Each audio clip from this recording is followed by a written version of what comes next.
Built Upon a Dream is part of a larger community effort called 13 Connects, which brings local business partners, community members, and nonprofits together to make a tangible difference in people's lives. We were fortunate enough to have Mr. Hill's name come across our desk this summer. He was in need of emergency critical repair with his air conditioner. We were able to get that replaced for him. And then we always put certain homes up for adoption if they're a veteran, and there's some other parameters that go into it. He was on the list, and it was a perfect fit for this event. On Veterans Day weekend, volunteers from Built Upon a Dream showed up to Mr. Hill's home. All right, good morning, folks. Thanks for coming out and donating your time today on this Veterans Day weekend. We've got volunteers from Subaru, volunteers from America First. Thanks for coming out, volunteering your time for Mr. Hill. He's a veteran of the United States military. We're gonna go ahead and take care of some volunteer work on his house today. We're gonna put some rock landscaping in the front. This little pile of rocks here needs to be put in the yard. We've got a bunch of painting to do on the exterior of the house, some debris removal from the outside. I think we got a couple of volunteers to be team leaders, right? Yes. I'll do paint. I'll do rocks. We just want to have fun and be safe. Everybody's ready to get to work? Yes. So bring all our hands in here. 1, 2, 3. Volunteer!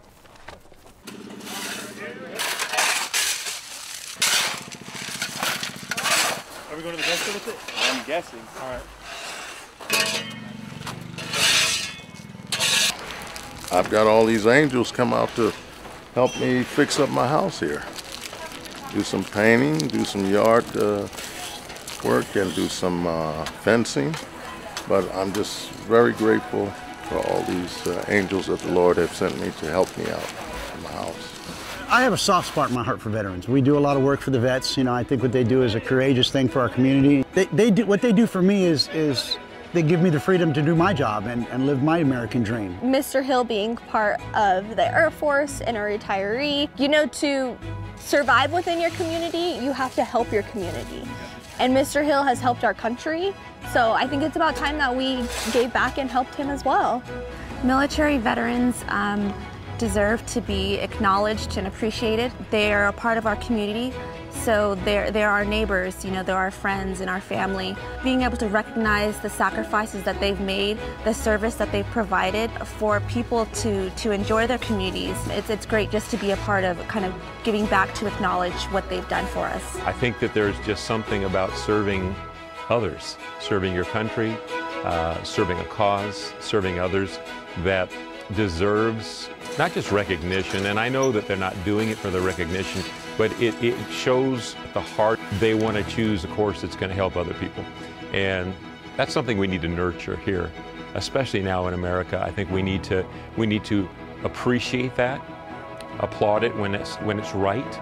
And I think veterans and people who actively serve in the military, they deserve our love, our aloha, our appreciation. With serving other people in perspective to a military way, it makes all people a better person, because it makes you selfless, not being a selfish person, but being selfless. And especially when there are so many needs of the others, rather than just being greedy and just me. But being in the service of others it's a great position to be to work from. All right, you good on that one?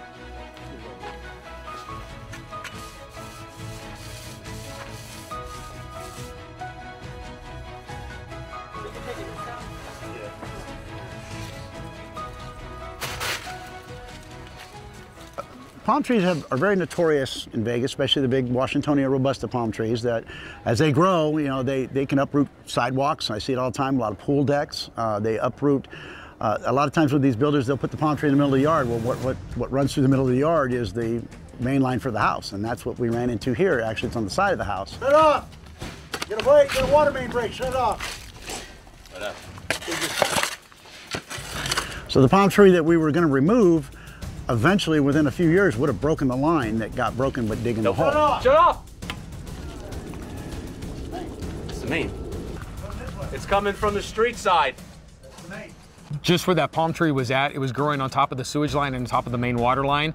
As you saw when we took it out today, we ended up breaking the main water line, which means next year it was going to break the main water line anyway. Fortunately, we were here, and it's a quick repair because the hole's already dug and it's not a problem. A contractor to come in and fix something like that's going to be several $1,000s. Okay.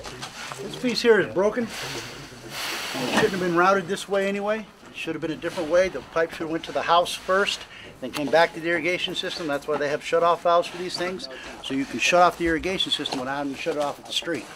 That's what they're designed for. So taking it out is basically a benefit because this was installed correctly in the first place. Mr. Hill's had a lot of problems with people being in his yard, so we're going to go ahead and just kind of secure his front yard for him so he doesn't have to deal with people being there.